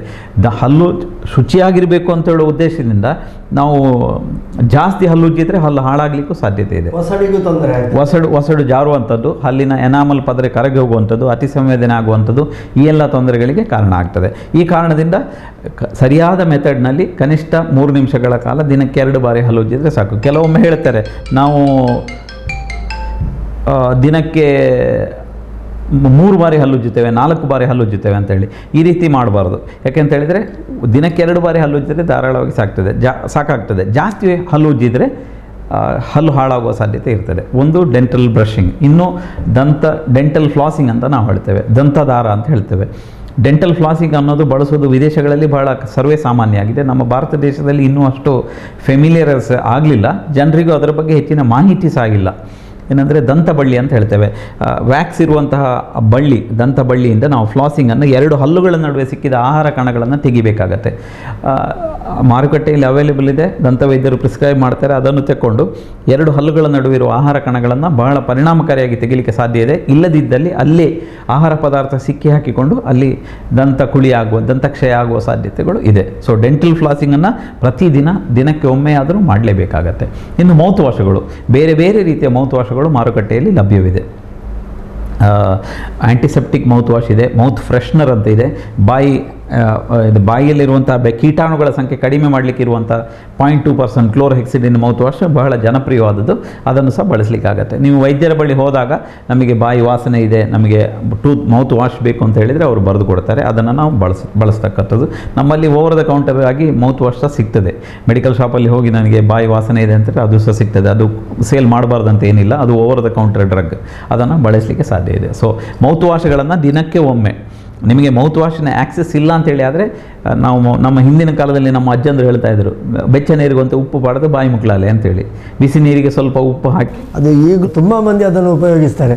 ಬಿಸಿ ನೀರು, ಸ್ವಲ್ಪ ಉಪ್ಪು, ಅದಕ್ಕೆ ಸಾಧ್ಯ ಆದರೆ ಬೇರೆ ಕೆಲವೆಲ್ಲ ಅಂಶಗಳನ್ನು ಹಾಕ್ತಾರೆ ಅವರು. ಹೌದು, ಯಾಕೆಂತ ಹೇಳಿದರೆ ಈ ಸಲೈನ್ ಅಂತ ಹೇಳ್ತೇವೆ ನಾವು, ಈ ಬಿಸಿ ನೀರಿಗೆ ಉಪ್ಪು ಹಾಕಿದಾಗ ಉಗುರು ಬೆಚ್ಚ ನೀರಿಗೆ ಅದು ಒಂದು ಆ್ಯಂಟಿಸೆಪ್ಟಿಕ್ ಬ್ಯಾಕ್ಟೀರಿಯಾಗಳ ಮೇಲೆ ಒಂದು ಪರಿಣಾಮ ಬೀರುತ್ತದೆ, ಅದರ ಸಂಖ್ಯೆಯನ್ನು ಕಡಿಮೆ ಮಾಡ್ತದೆ. ಸೊ ಅದು ಬಹಳ ಉತ್ತಮವಾದಂಥ ಒಂದು ಪರಿಪಾಠ. ಗ್ರಾಮೀಣ ಪ್ರದೇಶಗಳಲ್ಲಿ ಈಗಲೂ ಮಾಡ್ತಾ ಇದ್ದಾರೆ ಅದನ್ನು ಮಾಡಿದರೆ ಖಂಡಿತವಾಗಿ ಸಹ ಬಾಯಿಯ ಆರೋಗ್ಯವನ್ನು ಕಾಪಾಡಿಕೊಳ್ಳಿಕ್ಕೆ ಸಾಧ್ಯ. ಯಾರಿಗೆ ಮೌತ್ ವಾಶಿನ ಸೌಲಭ್ಯ ಇಲ್ಲ ಅಂಥವರು ಇಂತಹ ಬಹಳ ಸಿಂಪಲ್ ಮೆಥಡ್, ಮನೆಯಲ್ಲಿ ಉಪ್ಪು ಇರ್ತದೆ, ಬಿಸಿನೀರು ಇರ್ತದೆ, ಅದನ್ನು ಮಾಡಿ ಬಾಯಿ ಮುಕ್ಕಳಿಸುವಂಥದ್ದು. ಇನ್ನು ಇದಿಷ್ಟು ಮಾಡಿದರೆ ಹಲ್ಲುಜ್ಜುವಂಥದ್ದು, ಡೆಂಟಲ್ ಫ್ಲಾಸಿಂಗ್ ಮಾಡುವಂಥದ್ದು, ಮೌತ್ ವಾಶ್ ಮಾಡುವಂಥದ್ದು. ಮತ್ತು ಹಲ್ಲುಜ್ಜಿದ ನಂತರ ಇನ್ನು ನಮ್ಮ ಹೆಚ್ಚಿನ ವೀಕ್ಷಕರಿರ್ಬೋದು, ಹೆಚ್ಚಿನ ನಮ್ಮ ಭಾರತೀಯರು ಏನು ಮಾಡ್ತಾರೆ ಅಂದರೆ ಒಸಡಿನ ಮೇಲೆ ಯಾವುದೇ ರೀತಿಯ ಒಂದು ಕೇರ್ ತೆಗೆದುಕೊಳ್ಳುವುದಿಲ್ಲ. ಹಲ್ಲು ಉಜ್ಜಿದ ಬಳಿಕ ಕನಿಷ್ಠ 2 ರಿಂದ 3 ನಿಮಿಷಗಳ ಕಾಲ ಒಸಡಿನ ಮೇಲೆ ಬರೀ ಬೆರಳಿನಿಂದ ಮಸಾಜ್ ಮಾಡುವಂಥದ್ದು. ಈ ರೀತಿ ಮಾಡುವುದರಿಂದ ಒಸಡಿನ ಆರೋಗ್ಯ ಹೆಚ್ಚುತ್ತದೆ. ಏನಾಗ್ತದೆ ಅಂತ ಹೇಳಿದರೆ, ನೀವು ಜೋರಾಗಿ ಮಸಾಜ್ ಮಾಡಿದಾಗ, ಹಿತವಾಗಿ ಮಸಾಜ್ ಮಾಡಿದಾಗ ಅಲ್ಲಿಯ ಒಸಡುಗಳ ರಕ್ತ ಪರಿಚಲನೆ ಜಾಸ್ತಿಯಾಗಿ ಒಸಡು ಆರೋಗ್ಯಕರವಾಗಿರ್ತದೆ. ಒಸಡಿನ ಸಿಕ್ಕಿರುವಂಥ ಎಲ್ಲ ಆಹಾರ ಪದಾರ್ಥಗಳು ಹೋಗ್ತದೆ, ಒಸಡು ಕ್ಲೀನ್ ಆಗಿರ್ತದೆ, ಒಸಡು ರಕ್ತ ಪರಿಚಲನೆ ಜಾಸ್ತಿಯಾಗಿ ಮತ್ತಷ್ಟು ಆರೋಗ್ಯಪೂರ್ಣವಾಗ್ತದೆ. ನಸುಗೆಂಪು, ನಸು ಗುಲಾಬಿ ಬಣ್ಣದ ಒಸಡು ಇದ್ದರೆ ಅದು ಹೆಲ್ದಿಯಾಗಿದೆ, ಆರೋಗ್ಯದಾಯಕವಾದಂಥ ಒಸಡು ಅಂತ ನಾವು ಅಂತೀವಿ. ಒಸಡಿನ ಕೇರ್ ನಾವು ತೆಗೆದುಕೊಳ್ಳಿಲ್ಲ ಅಂದರೆ ಅದು ಕ್ರಮೇಣವಾಗಿ ಕೆಂಪು ಬಣ್ಣಕ್ಕೆ ತಿರುಗ್ತದೆ. ಅದು ಒಸಡಿನ ಉರಿಯೂತ, ಜಿಂಜೈವೈಟಿಸ್ ಅಂತ ಹೇಳ್ತೇವೆ. ಆ ಹಂತದಿಂದ ನೆಕ್ಸ್ಟ್ ಪೆರಿಡಾಂಟೈಟಿಸ್ ಅಂತೇಳಿ ಬೇರೆ ಬೇರೆ ರೋಗಗಳಿಗೆ ಕಾರಣವಾಗ್ತದೆ. ಸೊ ಹಲ್ಲುಜ್ಜಿದ ಬಳಿಕ ಒಸಡಿನ ಮೇಲೂ ಸಹ ಮಸಾಜ್ ಮಾಡತಕ್ಕದ್ದು. ಇಷ್ಟು ಮಾಡಿದರೆ ಖಂಡಿತವಾಗಿ ಸಹ ಬಾಯಿಯ ಆರೋಗ್ಯವನ್ನು ಖಂಡಿತವಾಗಿ ಕಾಪಾಡಿಕೊಳ್ಳಲಿಕ್ಕೆ ಸಾಧ್ಯ ಇದೆ. ಈಗ ಬಾಯಿ ಆರೋಗ್ಯ ಕಾಪಾಡಿಕೊಳ್ಳುವುದು ಅಂತ ಹೇಳುವಾಗ, ಬಾಯಿ ಸ್ವಚ್ಛವಾಡಲಿಕ್ಕೆ ಬೇರೆ ಬೇರೆ ಪದ್ಧತಿಯನ್ನು ನಾವು ಬಳಸುವುದನ್ನು ನೋಡಿದ್ದೇವೆ. ಉದಾಹರಣೆಗೆ ಮುಕ್ಕಳಿಸೋದು, ನೀವು ಹೇಳಿದಾಗೆ ಉಪ್ಪು ನೀರಿನಿಂದ, ಬಿಸಿ ನೀರಿನಿಂದ ಮುಕ್ಕಳಿಸೋದು, ಅದಕ್ಕೆ ಈ ಕೆಲವೊಂದು ಲವಂಗದ ಎಣ್ಣೆ ಎಲ್ಲ ಸಿಗ್ತದೆ, ಅದರಿಂದ ಮುಕ್ಕಳಿಸೋದು, ಎಣ್ಣೆಯಿಂದ ಬಾಯಿ ಮುಕ್ಕಳಿಸೋದು, ಇಂಥ ಎಲ್ಲ ಬಾಯಿ ಮುಕ್ಕಳಿಸೋದು ಅಂತ ಹೇಳಿದರೆ ಬೇರೆ ಬೇರೆ ಪದ್ಧತಿಗಳನ್ನು ಮಾಡ್ತಾರೆ. ಇದೆಲ್ಲ ಎಷ್ಟು ಸರಿ? ನೋಡಿ, ಬಿಸಿ ನೀರಿಗೆ ಉಪ್ಪು ಹಾಕಿ ಬಾಯಿ ಮುಕ್ಕಳಿಸೋದು, ಅದರಿಂದ ಯಾವುದೇ ರೀತಿಯ ಸೈಡ್ ಇಫೆಕ್ಟ್ ಇಲ್ಲ. ಅದು ಆ್ಯಂಟಿಸೆಪ್ಟಿಕ್ ಅಂತ ಹೇಳಿ ಒಂದು ಪರಿಣಾಮಕಾರಿ ಅಂತ ಹೇಳಿ ಪ್ರೂವ್ ಆಗಿದೆ. ಲವಂಗದ ಎಣ್ಣೆ ಉಪಯೋಗಿಸುವುದು, ಬೇವಿನ ಎಣ್ಣೆ ಯೂಸ್ ಮಾಡುವಂಥದ್ದು, ಮತ್ತು ಆಯಿಲ್ ಪುಲ್ಲಿಂಗ್ ಮಾಡುವಂಥದ್ದು, ತೆಂಗಿನ ಎಣ್ಣೆಯಿಂದ ಆಯಿಲ್ ಪುಲ್ಲಿಂಗ್, ಇದರ ಬಗ್ಗೆ ಕೆಲವರು ಪ್ರತಿಪಾದಿಸ್ತಾರೆ. ಆಯಿಲ್ ಪುಲ್ಲಿಂಗ್ ಮಾಡಿದರೆ ಒಸಡಿನ ಆರೋಗ್ಯ ಹೆಚ್ಚಾಗ್ತದೆ ಅಂತ ಹೇಳಿ. ಇದಕ್ಕೆ ಯಾವುದೇ ರೀತಿಯ ವೈಜ್ಞಾನಿಕವಾದಂಥ ಪುರಾವೆ ಇಲ್ಲ. ಸೈಂಟಿಫಿಕ್ ಎವಿಡೆನ್ಸ್ ಅಂತ ಹೇಳ್ತೇವೆ ನಾವು. ಕ್ಲಿನಿಕಲ್ ಸ್ಟಡಿ ಮಾಡಿ 100 ಜನರಿಗೆ 15 ದಿನಗಳ ಕಾಲ, 3 ತಿಂಗಳ ಕಾಲ ಆಯಿಲ್ ಪುಲ್ಲಿಂಗ್, ಇಂಥದ್ದೇ ಆಯಿಲ್ನಲ್ಲಿ ಇಂತಿಷ್ಟು ಪರ್ಸೆಂಟೇಜಲ್ಲಿ ಬಾಯಿ ಮುಕ್ಕಳಿಸಿ, ಆಮೇಲೆ ಅವರ ಆರೋಗ್ಯ ಅದಕ್ಕಿಂತ ಮೊದಲು ಹೇಗಿತ್ತು, ಒಸಡಿನ ಆರೋಗ್ಯ, ಅದರ ನಂತರ ಹೇಗೆ, ಈ ರೀತಿ ಒಂದು ಕ್ಲಿನಿಕಲ್ ಸ್ಟಡಿ ಮಾಡಿ, ಆ್ಯನಿಮಲ್ ಸ್ಟಡಿ ಮಾಡಿ, ಮನುಷ್ಯರ ಮೇಲೆ ಸ್ಟಡಿ ಮಾಡಿ, ಆಮೇಲೆ ಒಂದು ಕನ್ಕ್ಲೂಸಿವ್ ಎವಿಡೆನ್ಸ್ ಬರಬೇಕು. ವೈಜ್ಞಾನಿಕವಾಗಿ ಈ ರೀತಿ ಮಾಡಿದರೆ ಈ ರೀತಿಯ ಉಪಯೋಗ ಇದೆ ಅಂತೇಳಿ, ಹಾಗೆ ಮಾಡಿದರೆ ನಾವು ವೈದ್ಯರೆಲ್ಲ ಒಪ್ಪಿಕೊಳ್ತೇವೆ. ಅದು ಇಲ್ಲದೆ ನಾನು ಒಂದು 6 ತಿಂಗಳಿಂದ ಆಯಿಲ್ ಪುಲ್ಲಿಂಗ್ ಮಾಡ್ತಾ ಇದ್ದೇನೆ, ನನಗೆ ಏನು ಒಸಡಿನ ತೊಂದರೆ ಇಲ್ಲ ಅಂತ ಹೇಳಿ ಒಬ್ಬ ಹೇಳಿದರೆ ಅದಕ್ಕೆ ಯಾವುದೇ ಆಧಾರ ಆಗೋದಿಲ್ಲ. ವೈಜ್ಞಾನಿಕ ಪುರಾವೆ ಇಲ್ಲದೆ ಯಾವುದೇ ವಿಚಾರವನ್ನು ನಾವು ಒಪ್ಪಿಕೊಳ್ಳಲಿಕ್ಕೆ, ಈಗ ಕಳೆದ ಬಾರಿಯಷ್ಟೇ ನಾವು ಹೇಳಿದ್ವಿ, ಡೆಂಗ್ಯೂ ಜ್ವರ ಬಂದಾಗ ನಾವು ಪಪ್ಪಾಯಿ ರಸ ಕುಡಿಬೇಕು ಅಂತೇಳಿ. ಅದಕ್ಕೆ ಸೈಂಟಿಫಿಕ್, ನಿನ್ನೆ ತಾನೇ ನಾನು ವೃತ್ತಪತ್ರಿಕೆಯಲ್ಲಿ ನೋಡಿದೆ, ಅದು ಪ್ಲೇಟ್ಲೆಟ್ಟಿನ ಸಂಖ್ಯೆಯನ್ನು ಜಾಸ್ತಿ ಮಾಡಿರ್ಬೋದು, ಹಾಗೆ ಅಂತೇಳಿ ಅದಕ್ಕೆ ಔಷಧಿ, ಡೆಂಗ್ಯೂಗೆ ಔಷಧಿ ನೀವು ಪಪ್ಪಾಯಿ ರಸವನ್ನು ಕುಡಿದ್ರೆ ಆಗ್ತದೆ ಅಂತ ಹೇಳಲಿಕ್ಕೆ ಆಗೋದಿಲ್ಲ. ಸೊ ಯಾವುದೇ ಒಂದು ವಿಚಾರವನ್ನು ನಾವು ಸಮಾಜದ ಮುಂದೆ ಇಡುವಾಗ ಜನರನ್ನು ದಾರಿ ತಪ್ಪಿಸುವ ಕೆಲಸವನ್ನು ನಾವು ಮಾಡಬಾರ್ದು. ಅದು ವೈಜ್ಞಾನಿಕವಾದಂಥ ಪುರಾವೆ ಇದ್ದರೆ ಅದರ ಮುಖಾಂತರ ಈ ರೀತಿ ಮಾಡಬಹುದು ಅಂತೇಳಿ. ಸೊ ಆಯಿಲ್ ಪುಲ್ಲಿಂಗ್ ಮಾಡೋದ್ರಿಂದ ಇಂಥಷ್ಟು ಧನಾತ್ಮಕ ಪರಿಣಾಮ ಇದೆ ಅಂತೇಳಿ ಯಾವುದೇ ವೈಜ್ಞಾನಿಕ ಪುರಾವೆ ಇಲ್ಲದ ಕಾರಣ ಯಾರೋ ಒಬ್ಬರು ಮಾಡಿ ಅವರಿಗೆ ಒಳ್ಳೆಯ ರಿಸಲ್ಟ್ ಬಂದಿದೆ ಅಂದರೆ ನಮಗೂ ಸಂತೋಷ. ಇನ್ನೂ 4 ಜನಕ್ಕೆ ಮಾಡಿ ಅವರಿಗೆ ಸಂತೋಷ, ಅವರಿಗೆ ಆರೋಗ್ಯಪೂರ್ಣವಾದ ಒಸಡು ಅಥವಾ ಹಲ್ಲಿದ್ದರೆ ನಮಗೂ ಸಂತೋಷ, ಬೇಜಾರೇನಿಲ್ಲ. ಆದರೆ ಅದನ್ನೇ ಮಾಡಿ ಅಂತೇಳಿ ನಾವು ಒಂದು ಘಂಟಾಘೋಷವಾಗಿ, ನಾವು ರಾಜಾರೋಷವಾಗಿ ನಾವು ರೋಗಿಗಳಿಗೆ ಹೇಳಬೇಕಾದ್ರೆ ಅದರ ಬಗ್ಗೆ ಪುರಾವೆ ನಮಗೆ ಅಗತ್ಯ ಇದೆ. ಈ ಕಾರಣದಿಂದ ನಾನು ಹೇಳೋದು, ಬಿಸಿನೀರಿಗೆ ಉಪ್ಪು ಹಾಕಿ ಬಾಯಿ ಮುಕ್ಕಳಿಸ್ಬೋದು, ಆ್ಯಂಟಿಸೆಪ್ಟಿಕ್ ಮೌತ್ ವಾಶ್ ಯೂಸ್ ಮಾಡ್ಬೋದು, ಹಲ್ಲಿನ ಆರೋಗ್ಯವನ್ನು ಕಾಪಾಡಿಕೊಳ್ಳಲಿಕ್ಕೆ ಅದರಷ್ಟು ಸಾಕು ಅಂತ ಹೇಳೋಕ್ಕೆ ನಾನು ಇಚ್ಛೆ ಪಡ್ತೇನೆ. ಆತ್ಮೀಯ ವೀಕ್ಷಕ ಬಾಂಧವರೇ, ಹೊಸಕೊಡಲ ವಿಶೇಷ ಮಾತುಕತೆ, ವಿಶ್ವ ಬಾಯಿ ಸ್ವಚ್ಛತಾ ದಿನ, ಇದರ ಬಗ್ಗೆ ಮಾಹಿತಿಯನ್ನು ಕೊಡ್ತಾ ಇದ್ದಾರೆ ಡಾಕ್ಟರ್ ಮುರಳಿ ಮೋಹನ್ ಚೂಂತಾರ್ರವರು. ಬಾಯಿಯನ್ನು ಯಾವ ರೀತಿ ಸ್ವಚ್ಛವಾಗಿಡಬೇಕು, ಸ್ವಚ್ಛವಾಗಿಡುವುದರಿಂದ ನಮ್ಮ ಆರೋಗ್ಯದ ಮೇಲೆ ಆಗುವ ಪರಿಣಾಮಗಳು, ಇದರ ಬಗ್ಗೆ ಒಳ್ಳೆಯ ಮಾಹಿತಿಯನ್ನು ಕೊಡ್ತಾಯಿದ್ರು. ಡಾಕ್ಟ್ರೇ, ಈಗ ನೀವು ಹೇಳಿದ್ರಿ ಆಯಿಲ್ ಪುಲ್ಲಿಂಗ್, ಇದಕ್ಕೆಲ್ಲ ವೈಜ್ಞಾನಿಕ ಪುರಾವೆಗಳಿಲ್ಲ. ಯಾರಿಗಾದರೂ ಒಂದಿಬ್ಬರಿಗೆ ಒಳ್ಳೆಯದಾಗಿದ್ದರೆ ಅದು ಸಂತೋಷದ ವಿಷಯ ಹೇಳಿಕೊಂಡು, ಅದು ಅವರವರ ನಂಬಿಕೆಗೆ ಬಿಟ್ಟ ವಿಷಯಗಳು. ಅಂತೂ ಒಳ್ಳೆಯದಾದರೆ ಒಳ್ಳೆಯದು, ಅದರಿಂದ ಕೆಟ್ಟದ್ದಂತೆ ಏನೋ ಆಗ್ತದೆ ಅಂತ ಹೇಳಲಿಕ್ಕಾಗೋದಿಲ್ಲ. ಅದೇ ರೀತಿ ನಮ್ಮ ಹಿಂದಿನವರು ಬಾಯಿ ಉಜ್ಜಲಿಕ್ಕೆ ಇದ್ದಿಲು ಉಪ್ಪು ಪುಡಿ ಬೇವಿನ ಕಡ್ಡಿ, ಮಾವಿನ ಕಡ್ಡಿ, ಮಾವಿನ ಎಲೆ, ಗೇರು ಎಲೆ ಇಂಥದ್ದೆಲ್ಲ ಬಳಸ್ತಾ ಇದ್ದರು. ಮತ್ತು ಇದೆಲ್ಲ ಅವರಿಗೆ ವೈಜ್ಞಾನಿಕವಾಗಿ ಅಲ್ಲದಿದ್ದರೂ ಕೂಡ ಅವರ ಹಲ್ಲುಗಳೆಲ್ಲ 100 ವರ್ಷ ಆದರೂ ಕೂಡ ಗಟ್ಟಿಯಾಗಿರ್ತವೆ ಎನ್ನುವಂತಹ ನಂಬಿಕೆಯನ್ನು ಅವರು ಈಗಲೂ ಹೇಳ್ತಾರೆ. ಹಾಗಿದ್ರೆ ಇದೆಲ್ಲ ಎಷ್ಟು ಸರಿ? ನೋಡಿ, ಈ ಬೇವಿನ ಕಡ್ಡಿ ಅಥವಾ ಏನು ಗೇರು ಬೀಜ ಸೊಪ್ಪು, ಗೇರು ಮತ್ತು ಬೇರೆ ಬೇರೆ ಏನು ತಾವೇನು ಹೇಳಿದ್ರಿ, ಇದ್ದಿಲು ಪುಡಿ, ಉಪ್ಪಿನ, ಹೌದು, ಇದೆಲ್ಲ ಒಂದು ಫೈಬರ್, ನಾರಯುಕ್ತವಾದಂಥ ವಸ್ತುಗಳು. ಹಿಂದಿನ ಕಾಲದಲ್ಲಿ ಜನರಿಗೆ ಟೂತ್ ಬ್ರಷ್ಗಳ ಅವೈಲಬಿಲಿಟಿ ಇರಲಿಲ್ಲ, ಎಲ್ಲ ಕಡೆ ಮಾರುಕಟ್ಟೆ ಇರಲಿಲ್ಲ, ಅವರಿಗೆ ಸಿಗ್ತಾನೂ ಇರಲಿಲ್ಲ, ಗ್ರಾಮೀಣ ಪ್ರದೇಶಗಳಲ್ಲಿ ಇದರ ವ್ಯವಸ್ಥೆ ಇರಲಿಲ್ಲ. ಸೊ ಆವಾಗ ಅವರು ಪರ್ಯಾಯ ದಾರಿಯನ್ನು ಅವರು ಕಂಡುಕೊಂಡಿರು. ನಮ್ಮ ಪೂರ್ವಜರು ಹಲ್ಲು ಚೆನ್ನಾಗಿತ್ತು, ಅವರ ಆಹಾರ ಪದ್ಧತಿ ಅದೇ ರೀತಿ ಇತ್ತು. ಸೊ ಆ ಕಾರಣದಿಂದ ಹಲ್ಲು 80-90 ಸಹ ಗಟ್ಟಿಯಾಗಿ ಇರ್ತಾಯಿತ್ತು. ಹಲ್ಲು ಉಜ್ಜಬೇಕು, ಹಲ್ಲು ಉಜ್ಜಿದ್ರಿಂದ ಬಾಯಿ ಸ್ವಚ್ಛವಾಗಿರ್ತದೆ ಅನ್ನೋದನ್ನು ಅವ್ರು ತಿಳ್ಕೊಂಡು. ಹೌದೌದು. ಸೊ ಈ ಹಲ್ಲು ಉಜ್ಜುವುದಕ್ಕೆ ಅವರಿಗೆ ಟೂತ್ ಬ್ರಷ್ಿನ ಅವೈಲಬಿಲಿಟಿ ಇಲ್ಲದ ಕಾರಣದಿಂದ ಅವರು ಈ ರೀತಿಯ ವಸ್ತುಗಳನ್ನು ಉಪಯೋಗಿಸ್ತಾ ಇದ್ರು. ಈಗ ನಮಗೆ ಅಂಥದ್ದು ಉಜ್ಜಬೇಕು ಅಂತ ಹೇಳಿದ್ರು ನಮಗೆ ಸಿಗ್ಲಿಕ್ಕಿಲ್ಲ. ಉಪ್ಪು ಏನೋ ಸಿಗ್ಬೋದು, ಇದ್ದಿಲಿ ಸಿಗ್ತದ, ಸಿಗ್ಲಿಕ್ಕಿಲ್ಲ.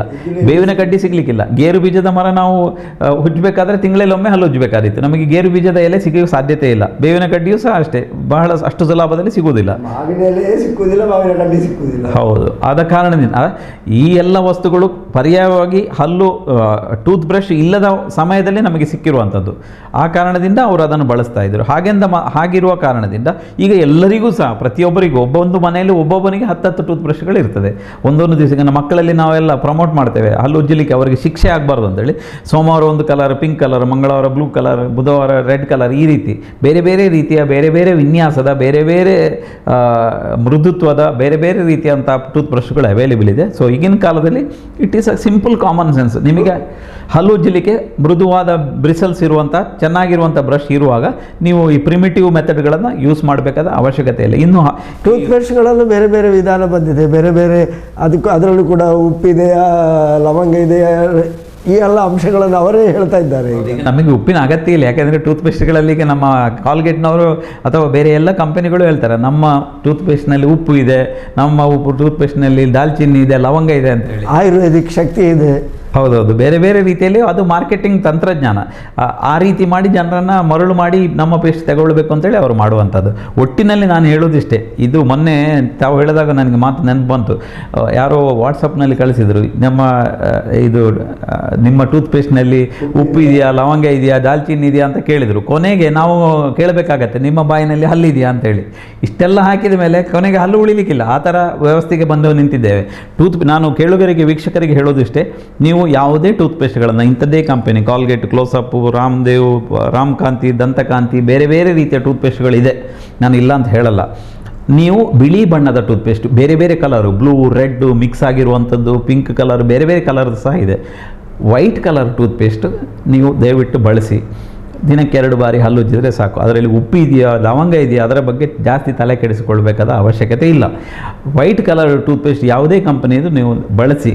ಬೇರೆ ಬೇರೆ ಕಲರ್ದು ಬಳಸಬಾರ್ದು ಅಂತ ಏನಿಲ್ಲ, ಆದರೆ ನೊರೆ ಬರುವಂತಹ ವೈಟ್ ಕಲರ್ ಟೂತ್ಪೇಸ್ಟ್ ಯಾವುದೇ ಕಂಪನಿದು ಬಳಸಿ, ಅದು ಹಲ್ಲು ಉಜ್ಜಲಿಕ್ಕೆ ಪೂರಕವಾಗಿರ್ತದೆ. ಒಳ್ಳೆ ನಿಮಗೆ ಹಲ್ಲು ಕ್ಲೀನ್ ಆದರೆ ಸಾಕು, ಅಷ್ಟಾದರೆ ಸಾಕು. ಅದರಲ್ಲಿ ನಿಮಗೆ ಟೂತ್ಪೇಸ್ಟ್ನಲ್ಲಿ ನೀವು ಬೇರೆ ಬೇರೆ ಉಪ್ಪು ಹಾಕಿ, ಲವಂಗ ಹಾಕಿ ನಿಮಗೆ ಅದನ್ನು ಟೇಸ್ಟ್ ಇನ್ಕ್ರೀಸ್ ಮಾಡಬೇಕಾದ ಅವಶ್ಯಕತೆ ಇಲ್ಲ. ಇನ್ನು ಟೂತ್ಪೇಸ್ಟ್ಗಳಲ್ಲಿ ಮಕ್ಕಳಿಗೆ ಸ್ವಲ್ಪ ಬೇರೆ ಇರುವಂಥದ್ದು, ಸ್ವಲ್ಪ ಫ್ಲೋರೈಡ್ ಅಂಶ ಸ್ವಲ್ಪ ಜಾಸ್ತಿ ಇರುವಂಥದ್ದು. ಯಾಕೆಂದರೆ ಮಕ್ಕಳಲ್ಲಿ ಕೀರಿಸ್, ದಂತಕ್ಷಯ ಆಗುವ ಸಾಧ್ಯತೆ ಜಾಸ್ತಿ ಇದೆ. ಸೊ ಅದನ್ನು ದಂತವೈದ್ಯರು ಬೇರೆ ಬೇರೆ ರೀತಿಯ ಇದು ಪೆಡಿಫ್ಲೋರ್ ಅಂತ ಇದೆ, ಮತ್ತು ಬೇರೆ ಬೇರೆ ಒಂದು 8-10 ನಮೂನೆಯ ಕಂಪೆನಿಗಳು ಮಕ್ಕಳಿಗಾಗಿ ವಿಶೇಷವಾದ ಟೂತ್ಪೇಸ್ಟ್, ಅದು ದಂತವೈದ್ಯರು ನಿಮಗೆ ಪ್ರಿಸ್ಕ್ರಿಪ್ಷನ್ ಮಾಡಿ ಬರೆದು ಕೊಟ್ಟರೆ ಅದನ್ನು ತೆಗೆದುಕೊಳ್ಳಬಹುದು. ಇನ್ನು ಅಡಲ್ಟ್ಸಿಗೆ ಫ್ಲೋರೈಡ್ ಇರುವಂತಹ ಯಾವುದೇ ಬಿಳಿ ಬಣ್ಣದ ಟೂತ್ಪೇಸ್ಟ್ಗಳನ್ನು ಬಳಸ್ಬೋದು. ಇನ್ನು 50 ವರ್ಷ ಕಳೆದ ಮೇಲೆ ಕೆಲವರಿಗೆ ಅತಿ ಸಂವೇದನೆ ಇರ್ತದೆ. ಆ್ಯಂಡ್ ಹಲ್ಲು, ನಾವು ಕೆಲವೊಮ್ಮೆ ನಮ್ಮ ಅಸಿಡಿಟಿ ಪ್ರಾಬ್ಲಮ್ ಇರುವವರಿಗೆ ಹಲ್ಲಿನ ಎನಾಮಲ್ ಸೌದು ಹೋಗಿ ದಂತ ಅತಿ ಸಂವೇದನೆ ಆಗುವಂಥದ್ದು, ಹೈಪರ್ ಸೆನ್ಸಿಟಿವಿಟಿ, ಅಥವಾ ನಮ್ಮ ರಾಂಗ್ ಬ್ರಷಿಂಗ್ ಮೆಥಡ್ನಿಂದ ಹಲ್ಲಿನ ಎನಾಮಲ್ ಕರಗಿ ಹೋಗಿ ಅಲ್ಲಿ ನಮಗೆ ಈ ರೀತಿ ತೊಂದರೆ ಆಗುವಂಥದ್ದು, ದಂತ ಅತಿ ಸಂವೇದನೆ ಬರುವಂಥದ್ದು, ಈ ಎಲ್ಲ ಕಾರಣಗಳಿಂದ ಅಂಥವರಿಗೆ ಡಿಸೆನ್ಸಿಟೈಸಿಂಗ್ ಟೂತ್ಪೇಸ್ಟ್ ಅಗತ್ಯ ಇರ್ತದೆ. ಅದು ಮಾರುಕಟ್ಟೆಯಲ್ಲಿ ಲಭ್ಯವಿದೆ. ಅದು ಸಹ ಅಷ್ಟೇ ದಂತವೈದ್ಯರ ಪ್ರಿಸ್ಕ್ರಿಪ್ಷನ್ನ ಮುಖಾಂತರ ಏನು ನಾವು ಕೊಡ್ತೇವೆ ಆ ಪ್ರಿಸ್ಕ್ರೈಬ್ ಮಾಡಿದರೆ ಅದನ್ನು ನೀವು ತೆಗೆದುಕೊಂಡ್ರೆ ಖಂಡಿತವಾಗಿ ಸಹ ನಿಮಗೆ ಅತಿ ಸಂವೇದನೆಯ ಪ್ರಾಬ್ಲಮನ್ನು ಸಾಲ್ವ್ ಮಾಡಲಿಕ್ಕೆ ಸಾಧ್ಯ ಇದೆ. ಅದಲ್ಲದಿದ್ದರೆ ನಿಮಗೆ ಓವರ್ ದ ಕೌಂಟರ್ ಸಿಗುವಂಥ ಯಾವುದೇ ಕಂಪನಿಯ ಬಿಳಿ ಬಣ್ಣದ ಟೂತ್ಪೇಸ್ಟನ್ನು ಬಳಸಿದರೆ ಸಾಕು. ಮತ್ತು ಪ್ರಿಮಿಟಿವ್ ಮೆಥಡ್ಗಳಾದಂತಹ ಬೇರೆ ಬೇರೆ ಉಪ್ಪು ಬಳಸುವಂಥದ್ದು, ಇದ್ದಿಲು ಬಳಸಬೇಕಾದ ಅವಶ್ಯಕತೆ ಈಗ ಯಾರಿಗೂ ಇಲ್ಲ. ಪ್ರತಿಯೊಬ್ಬರಿಗೂ ಸಹ ಇವತ್ತು ಟೂತ್ಪೇಸ್ಟ್ ಖರೀದಿಸುವ ಸಾಮರ್ಥ್ಯ ಇದೆ.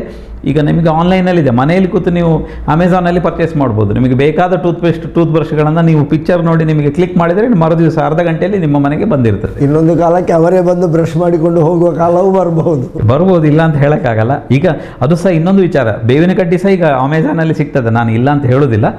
ಬೇವಿನ ಕಡ್ಡಿ ನಿಮಗೆ ಬೇಕಾದರೆ ನಿಮಗೆ ಯಾವುದೇ ಮಾರುಕಟ್ಟೆಯಲ್ಲಿ ಸಿಗಲಿಕ್ಕಿಲ್ಲ. ಅಮೆಝಾನಲ್ಲಿ ಮೊನ್ನೆ ನಾನು ಸ್ಕ್ರೋಲ್ ಮಾಡ್ತಾ ಇರುವಾಗ ನೋಡಿದೆ, ಬೇವಿನ ಕಡ್ಡಿ ಸಹ ಹಲ್ಲುಜ್ಜಲಿಕ್ಕೆ ಈಗ ಬೇವಿನ ಕಡ್ಡಿ ಬಿಡಿ, ಈಗ ಸೆಗಣಿಗಳು ಸಹ ಸಿಗ್ತದೆ. ಬೇರೆ ಬೇರೆ ಎಲ್ಲ ಆಹಾರ ಪದಾರ್ಥಗಳು ಯಾವುದು ಮಾರುಕಟ್ಟೆಯಲ್ಲಿ ಸಿಗೋದಿಲ್ಲ ಅದೆಲ್ಲ ನಮ್ಮ ಆನ್ಲೈನಲ್ಲಿ ಅಮೆಝಾನ್ನಲ್ಲಿ ಸಿಗ್ತದೆ, ಫ್ಲಿಪ್ಕಾರ್ಟ್ ಮತ್ತು ಅಮೆಝಾನಲ್ಲಿ. ನಾನು ಹೇಳೋದಿಷ್ಟೇ, ನಿಮಗೆ ಅದರೆಲ್ಲ ಅಗತ್ಯ ಇಲ್ಲ. ಯಾವುದು ನಿಮಗೆ ಸುಲಭವಾಗಿ ಸಿಗ್ತದೆ, ಹಲ್ಲಿನ ಆರೋಗ್ಯವನ್ನು ಕಾಪಾಡಿಕೊಳ್ಳಲಿಕ್ಕೆ ಸಿಂಪಲ್ ಮೆಥಡ್ಗಳು ನಾವು ದಂತವೈದ್ಯರು ಏನು ಹೇಳ್ತೇವೆ ಅದನ್ನು ನೀವು ಬಳಸಿದರೆ ಖಂಡಿತವಾಗಿ ಬಾಯಿಯ ಆರೋಗ್ಯವನ್ನು, ಬಾಯಿಯ ಸ್ವಚ್ಛತೆಯನ್ನು ಕಾಪಾಡಿಕೊಳ್ಬೋದು. 100 ಕಾಲ ನಗಿಸುತ್ತಾ ಬದುಕಲಿಕ್ಕೆ ಸಾಧ್ಯ ಇದೆ. ಹಿಂದಿನವರು ಉಪಯೋಗಿಸ್ತಾ ಇದ್ರು, ಇದ್ದಿಲು ಉಪಯೋಗಿಸ್ತಿದ್ರು, ಅವರಿಗೆ ಅನಿವಾರ್ಯ ಆಗಿತ್ತು. ಆ ಕಾಲಘಟ್ಟದಲ್ಲಿ ಕಾಲ್ಗೆಟ್ನಂತಹ ಟೂತ್ಪೇಸ್ಟ್ಗಳು ಬಂದಿರಲಿಲ್ಲ. ಈಗ ಎಲ್ಲ ಅಫೋರ್ಡ್ ಮಾಡೋಕ್ಕೂ ಆಗ್ತಾ ಇರಲಿಲ್ಲ, ಅಷ್ಟು ರೇಟ್ಗಳು ಇತ್ತು, ಎಲ್ಲರಿಗೂ ಸಿಗ್ತಾನೂ ಇರಲಿಲ್ಲ. ಈಗೆಲ್ಲ ಅವೈಲೇಬಿಲಿಟಿ ಇದೆ, ಒಂದಕ್ಕೊಂದು ಫ್ರೀ ಸಹ ಕೊಡ್ತಾ ಇದ್ದಾರೆ. ಈಗ ಸಾಮಾನ್ಯವಾಗಿ ಒಂದು ಮನೆಯಲ್ಲಿ 2-3 ನಮೂನೆಯ ಟೂತ್ಪೇಸ್ಟ್ಗಳು ಇದ್ದೇ ಇರ್ತದೆ, ಬ್ರಷ್ಗಳಂತೂ ಹೆಚ್ಚು ಇರ್ತದೆ. ಹಾಗಾಗಿ ಅಂತಹ ಅವಶ್ಯಕತೆ ಈಗ ಇರುವುದಿಲ್ಲ ಅಂತ ಹೇಳಿಕೊಳ್ತಾ, ಈಗ ಬಾಯಿ ಸ್ವಚ್ಛವಾಗಿರಬೇಕಿದ್ರೆ ನಮ್ಮ ಆಹಾರ ಪದ್ಧತಿ ಹೇಗೆಲ್ಲ ಇದೆ ನೋಡಿ. ನಮ್ಮ ಬಾಯಿಯ ಆರೋಗ್ಯ, ಹಲ್ಲಿನ ಆರೋಗ್ಯ, ಒಸಡಿನ ಆರೋಗ್ಯದಲ್ಲಿ ನಮ್ಮ ಆಹಾರದ ಬಹಳ ದೊಡ್ಡ ಇನ್ಫ್ಲುಯೆನ್ಸ್ ಇದೆ.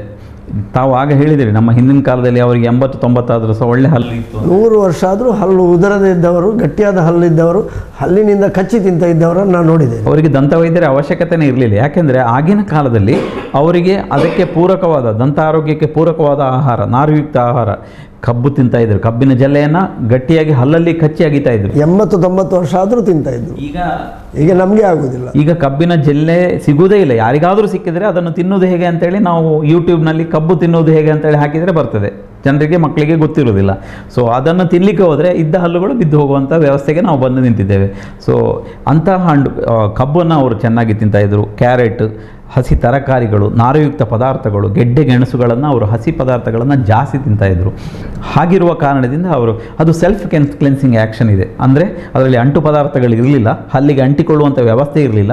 ಈಗ ನೀವು ಒಂದು 5 ನಿಮಿಷ ನೀವು ಕಬ್ಬಿನ ಜಲ್ಲೆಯನ್ನು ಅಗಿರಿ, ಆಮೇಲೆ ನೀವು ಹಲ್ಲು ಉಜ್ಜಬೇಕಾದ ಅವಶ್ಯಕತೆ ಇಲ್ಲ, ಹಲ್ಲು ಕ್ಲೀನ್ ಆಗುತ್ತೆ. Self cleansing. ಅಥವಾ ಗೆಡ್ಡೆ ಗೆಣಸುಗಳನ್ನು ತಿಂದರೆ ಕಂಪ್ಲೀಟಾಗಿ ಹಲ್ಲು ಕ್ಲೀನ್ ಆಗುತ್ತೆ, ನೀವು ಆಮೇಲೆ ಹಲ್ಲು ಉಜ್ಜಬೇಕಾದ ಅವಶ್ಯಕತೆ ಇಲ್ಲ. ಸೊ ಹಿಂದಿನ ಕಾಲದಲ್ಲಿ ಈ ರೀತಿಯ ಆಹಾರ ಪದ್ಧತಿ ಇರುವ ಕಾರಣದಿಂದ ಅವರಿಗೆ ಯಾವುದೇ ರೀತಿಯ ತೊಂದರೆಗಳು ಆಗ್ತಾ ಇರಲಿಲ್ಲ, ಹಲ್ಲು ಚೆನ್ನಾಗಿರ್ತಾ ಇತ್ತು. ಆದರೆ ಈಗಿನ ಕಾಲದಲ್ಲಿ ನಾವು ತಿನ್ನೋದೇ ಜಂಕ್ ಫುಡ್ ಅಂದರೆ ಅದರಲ್ಲಿ ಬರೀ ಕಾರ್ಬೋಹೈಡ್ರೇಟ್, ಲವಣ ಇರುವಂಥದ್ದು, ಜಿಗುಟಾದ ಪದಾರ್ಥಗಳು, ಚಾಕ್ಲೇಟುಗಳು, ಪಿಜ್ಜಾಗಳು, ಬರ್ಗರ್ಗಳು, ಬೇರೆ ಬೇರೆ ರೀತಿಯ ಅಂಟು ಪದಾರ್ಥಗಳು. ಒಂದು ರೀತಿಯಲ್ಲಿ ಹೇಳುವುದಿದ್ದರೆ ದೇಹಕ್ಕೆ ಮಾರಕವಾದಂತಹ ರಾಸಾಯನಿಕ ವಸ್ತುಗಳು. ಖಂಡಿತವಾಗಿ ಸಹ ಇದೆಲ್ಲವೂ ನಮ್ಮ ದೇಹ, ಹಲ್ಲಿನ ಆರೋಗ್ಯ ಬಿಟ್ಟುಬಿಡಿ, ಹಲ್ಲು ಬಿದ್ದು ಹೋದರೆ ಪುನಃ ನಾವು ಹಲ್ಲು ಕಟ್ಬೋದು ಅಥವಾ ಹಲ್ಲು ಇಡ್ಬೋದು. ನಮ್ಮ ಈ ಮಾರಕವಾದ ಕ್ಯಾನ್ಸರ್ಕಾರಕ ವಸ್ತುಗಳನ್ನು ತಿಂದರೆ, ಬರ್ಗರ್, ಪಿಜ್ಜಾಗಳು, ಬೇರೆ ಬೇರೆ ರೀತಿಯ ಪ್ರಿಸರ್ವೇಟಿವ್ ಇರುವಂಥ ತಿಂದರೆ ಲಿವರ್ ಡ್ಯಾಮೇಜ್ ಆಗ್ತದೆ. ಲಿವರ್ ಆದರೆ ಹೋಯಿತು, ಮತ್ತು ಡಮಾರ್, ಮತ್ತು ಬೇರೆ ಕ್ಯಾನ್ಸರ್ ಬಂದರೆ ಏನು ಮಾಡೋಕ್ಕಾಗತ್ತೆ? ಇಂತಹ ಬೇರೆ ಬೇರೆ ರೋಗಗಳು ಬರುವ ಸಾಧ್ಯತೆ ಇದೆ. ನೀವು ಬರೀ ಹಲ್ಲಿನ ಆರೋಗ್ಯದ ದೃಷ್ಟಿಯಿಂದ ಅಲ್ಲ, ನಿಮ್ಮ ದೇಹದ ಆರೋಗ್ಯದ ದೃಷ್ಟಿಯಿಂದಲೂ ಇಂತಹ ಆಹಾರವನ್ನು ನಾವು ಬಳಸಲೇಬಾರದು. ಸೊ ಈ ಎಲ್ಲ ಕಾರಣದಿಂದ ನಮ್ಮ ಆಹಾರಕ್ಕೂ ನಮ್ಮ ಹಲ್ಲಿಗೂ ನೇರವಾದಂಥ ಒಂದು ಸಂಬಂಧ ಇದೆ. ಆದ ಕಾರಣ ನಿಮ್ಮ ಅಂಟು ಪದಾರ್ಥ ಇರುವಂತಹ ಈ ರೆಡಿಮೇಡ್ ಫುಡ್ಗಳನ್ನು, ಜಂಕ್ ಫುಡ್ಗಳನ್ನು ಮಕ್ಕಳು ತಿನ್ನಬಾರ್ದು, ಅಡಲ್ಟ್ಸು ತಿನ್ನಬಾರ್ದು. ಜಾಸ್ತಿ ನಾರುಯುಕ್ತ ಆಹಾರಗಳನ್ನು, ಹಸಿ ತರಕಾರಿಗಳನ್ನು, ಹಣ್ಣು ಹಂಪಲುಗಳನ್ನು, ಗೆಡ್ಡೆ ಗೆಣಸುಗಳನ್ನು ತಿಂದರೆ ಖಂಡಿತವಾಗಿಯೂ ಸಹ ಹಲ್ಲಿನ ಆರೋಗ್ಯವು ಚೆನ್ನಾಗಿರ್ತದೆ, ದೇಹದ ಆರೋಗ್ಯವನ್ನು ಚೆನ್ನಾಗಿರ್ತದೆ, ಕಾಪಾಡಿಕೊಳ್ಳಲಿಕ್ಕೆ ಸಾಧ್ಯ ಅಂತ ಹೇಳಕ್ಕೆ ಇಚ್ಛೆಪಡ್ತೇನೆ. ಆತ್ಮೀಯ ವೀಕ್ಷಕ ಬಾಂಧವರೇ, ವಿಶ್ವ ಬಾಯಿ ಸ್ವಚ್ಛತಾ ದಿನ.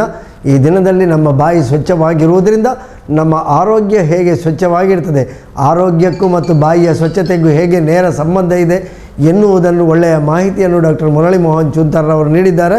ನಮ್ಮ ಬಾಯಿಯ ಸ್ವಚ್ಛತೆಯ ಮೂಲಕವಾಗಿ, ನಮ್ಮ ಹಲ್ಲುಗಳ ಸ್ವಚ್ಛತೆಯ ಮೂಲಕವಾಗಿ ನಮ್ಮ ದೇಹದ ಆರೋಗ್ಯವನ್ನು ಕಾಪಾಡಿಕೊಳ್ಳುವುದರ ಮೂಲಕವಾಗಿ ಸ್ವಸ್ಥ ಸಮಾಜ ನಿರ್ಮಾಣಕ್ಕೆ ನಮ್ಮ ಕೊಡುಗೆಯನ್ನು ಕೊಡುವ ಅಂತ ಹೇಳಿಕೊಳ್ಳುತ್ತಾ ಈ ಒಂದು ಕಾರ್ಯಕ್ರಮದಲ್ಲಿ ಒಳ್ಳೆಯ ಮಾಹಿತಿಯನ್ನು ನೀಡಿದಂತಹ ಡಾಕ್ಟರ್ ಮುರಳಿ ಮೋಹನ್ ಚೂಂತಾರ್ ಇವರಿಗೆ ನಮ್ಮೆಲ್ಲ ವೀಕ್ಷಕ ಬಂಧುಗಳ ಪರವಾಗಿ ವಂದನೆಗಳನ್ನು ಸಲ್ಲಿಸ್ತಾ ಇದ್ದೇವೆ. ವಂದನೆಗಳು ಡಾಕ್ಟ್ರೇ. ಧನ್ಯವಾದಗಳು.